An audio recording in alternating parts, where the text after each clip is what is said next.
নমস্কার বন্ধুরা, আজকে আমি বানাবো এই যে কাঁঠাল বিচি দিয়ে চাটনি সিঁদুর দিয়ে। তার জন্য কাঁঠাল বিচিটা আগেই ছিলে সিদ্ধ করে রেখেছি। এই যে এখন নরম হওয়ার দরকার, কেন যখন প্রেস মানে কি বলবো,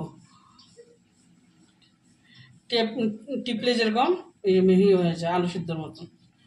আর তার জন্য লাগবে রসুন কুচি, পেঁয়াজ কুচি, লঙ্কা কুচি আর সিঁদুরটা আমি ভিজিয়ে রেখেছি, দেখাবো। কড়াইটা বসিয়ে তেলটা গরম বসিয়ে দিয়েছি। আর এখন পেঁয়াজটা আগে ভেজে নেব, লাইট করে ভেজে নেব।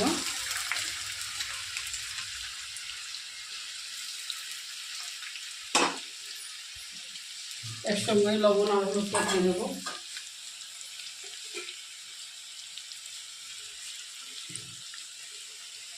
দেখুন লবণ আধা চামচের কম দিচ্ছি।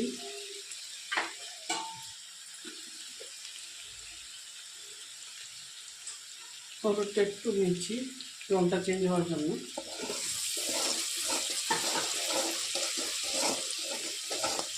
লাইট ব্রাউন করে নেব। এখন রসুন কুচানো দিয়ে দিচ্ছি আর মরিচ কুচানোটাও দিয়ে দেবো, দিয়ে একটু ভেজে নেব।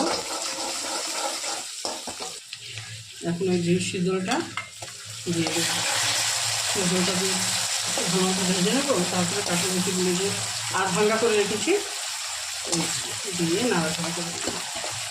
এখন শুক্তিটা গলে গেছে, সিঁদুরটা এখন ভাঙ্গা করে নিয়েছিলাম বা ম্যাশ করা যায়। আমার কাঁঠাল বিচিটা বেশি ভালো না, তার জন্য ম্যাশ হয়নি ভালো মধ্যে, আধা ভাঙ্গা হয়েছে, কিছু হবে না, তাহলেও হবে।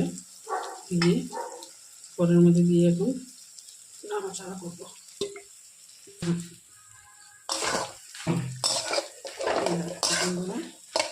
ভালো মতো নাড়তে হবে। তাই দেখুন আমার চাটনিটা রেডি হয়ে গেছে। কাঁঠাল বিচির শুটকি দিয়ে, কাঁঠাল বিচি দিয়ে চাটনি এখন পরিবেশন করা যাবে। দেখুন বন্ধুরা, আমার কাঁঠাল বিচির চাটনিটা রেডি হয়ে গেছে। অবশ্যই বাড়িতে একবার চেষ্টা করবেন বানানোর। ভালো লাগলে কমেন্ট করে জানাবেন, শেয়ার করবেন, লাইক করবেন, সাবস্ক্রাইব করবেন। Thank you.